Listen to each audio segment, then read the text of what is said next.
دعوت نہیں دیا ہے جس کی وجہ سے وہ قبول نہیں کیے، دعوت نہیں دیا ہے جس کی وجہ سے وہ قرآن کو جلا رہے، مسجد کا ہم نے تعارف نہیں کیا ہے جس کی وجہ سے ہماری مسجد کو منہدم کر رہے ہیں۔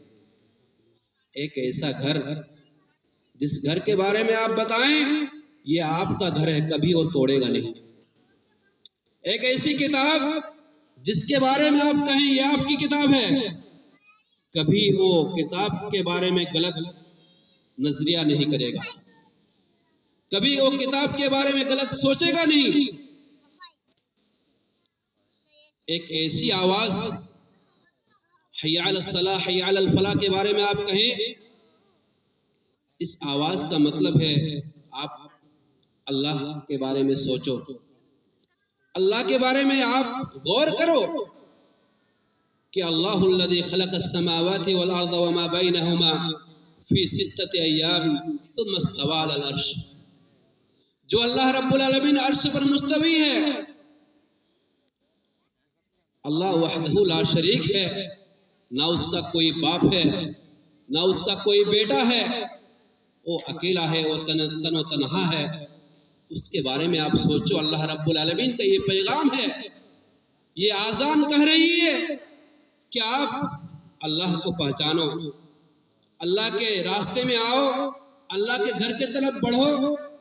یہ آواز یہ آپ کے لیے بطور خاص دعوت ہے، کبھی وہ اس آواز کے بارے میں غلط بیانی نہیں کرے گا۔ میرے بھائیوں، آج جو اسلام کے بارے میں غلط بیانات ہو رہے ہیں، غلط تصورات ہو رہے ہیں، غلط کام ہو رہے ہیں، جو بھی چیزیں ہو رہی ہیں، اکثریت یہی ہے کہ ہم نے بطور خاص ان کا جو حق ہے ہم نے نہیں دیا،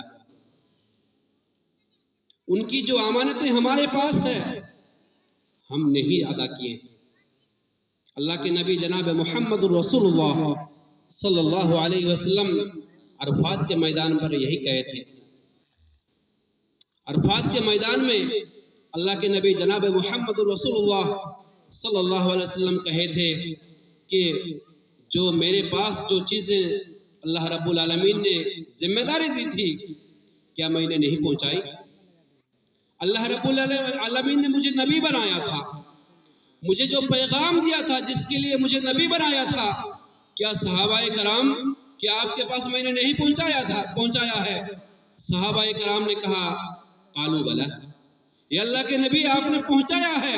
اللہ کے نبی جناب محمد رسول اللہ صلی اللہ علیہ وسلم اپنی شہادت کی انگلی کو اٹھاتے ہیں اور کہتے ہیں اللہم فاشهد، یہ اللہ تو گواہی رہا اس بات پر کہ میں نے اپنا پیغام پہنچایا ہے۔ میرے بھائیوں، اللہ کے نبی جناب محمد رسول اللہ صلی اللہ علیہ وسلم جس طرح صحابہ کرام کو پوری دعوت دیے تھے اور پہنچائے تھے، اپنی قوم کو، اپنے گھر کے لوگوں کو، اپنے گاؤں کے لوگوں کو، اپنے علاقہ کے لوگوں کو ہم لوگوں کو پہنچانا ہے، دعوت دینا ہے، اپنی ذمہ داری ادا کرنی ہے۔ ایسا نہیں ہے کہ ملت نے ہم کو دعوت دیا بس آئے کھائے چلے گئے، پھر دعوت دیا پھر آئے گئے سنے چلے گئے، ایسا نہیں چلے گا۔ قیامت کے دن اللہ رب العالمین یہ ضرور آپ سے حساب لے گا کہ ملت کا ایک پروگرام تھا جس میں قرآن کا اجرا ہوا تھا، ایک ایسا پروگرام جس میں آپ کو یہ کہا گیا تھا، یہ ذمہ داری دی گئی تھی کہ آپ گھر جاؤ گے، آپ کے قرب و جوار میں جو بھی لوگ رہتے ہیں، مسلمان ایسے لوگ جو نماز نہیں پڑھتے، قرآن نہیں پڑھتے، غیر مسلم بھائی ایسے ہیں جن کو قرآن کے بارے میں کوئی تصور ہی نہیں ہے، جو کہتے ہیں کہ مسلمانوں کی کتاب ہے، مسلمانوں کے لیے اللہ رب العالمین نے نازل کیا، مسلمان پڑھیں گے، ایسے لوگوں کو دعوت دو۔ یہ پیغام پہنچایا تھا ملت نے، یہ پیغام آپ نے کہاں تک پہنچایا ہے؟ میرے بھائیوں، اس وقت ہماری پکڑ ہو، ضرورت اس بات کی ہے کہ ہم اپنے آپ کو پہچانیں۔ کسی کا قول ہے من عرف نفسہ فقد عرف ربہ، جس نے اپنے آپ کو پہچان لیا گویا اس نے رب کو پہچان لیا۔ میرے بھائیوں، سب کوئی اپنا سوچتے ہیں، آج کہ میں کیسے اچھا رہوں، میں کیسے ایک اچھا گھر بناؤں، میں کیسے ایک اپنی گاڑی خریدوں، اپنے اپنے سوچ میں سب مگن ہیں۔ لیکن اللہ رب العالمین نے اس دنیا میں جو اخرجت للناس لوگوں کے لیے اللہ رب العالمین مسلمانوں کو لایا ہے، یہ کبھی نہیں سوچتے۔ اللہ رب العالمین کا فرمان ہے وَمَا خَلَقْتُ الْجِنَّ وَالْإِنسَ إِلَّا لِيَعْبُدُونِ، کہ ہم نے جنات کو اور انسانوں کو عبادت کے لیے پیدا کیا ہے۔ آج دیکھا جائے تو عبادت کرنے والے صرف مسلمان ہی ہیں۔ عبادت سے دوری، جو عبادت کو نہیں جانتے ہیں، آپ کے نیپال میں 95% 95% جو غیر مسلمین بھائی ہیں ان کو اللہ کے بارے میں معلوم نہیں ہے، عبادت کس کو کہتے ہیں معلوم نہیں ہے، عبادت کر کے جنت جائیں گے یہ بھی معلوم نہیں ہے۔ ان کو بتانا ضروری ہے، ان کو یہ بتانا ضروری ہے کہ میرے بھائیوں، آپ کلمہ پڑھو گے، آپ اللہ کی عبادت نماز پڑھو گے، روزہ رکھو گے، حج کرو گے، زکوٰۃ دو گے تو تم کو جنت ملے گی۔ اسلام کا تعارف ایک مسلمانوں کے لیے بہت ضروری ہے۔ اللہ کے نبی جناب محمد رسول اللہ صلی اللہ علیہ وسلم فرماتے ہیں کہ بلغوا انی ولو آیا، آپ کے پاس ایک چھوٹی سی بات ہے، اسلام کے بارے میں کوئی ایک معلومات ہے، آپ ضرور وہ بتاؤ۔ موٹی موٹی چیزیں، توحید، رسالت، آخرت، اس کے بارے میں انسانوں کو عام طور پر مسلمانوں کو ضرور معلوم ہے کہ اللہ رب العالمین کی ذات ایک ہے، وحدہ لا شریک ہے۔ آخری نبی جناب محمد رسول اللہ صلی اللہ علیہ وسلم کو اللہ رب العالمین نے آخری نبی بنایا تھا، جن کا نام محمد صلی اللہ علیہ وسلم ہے۔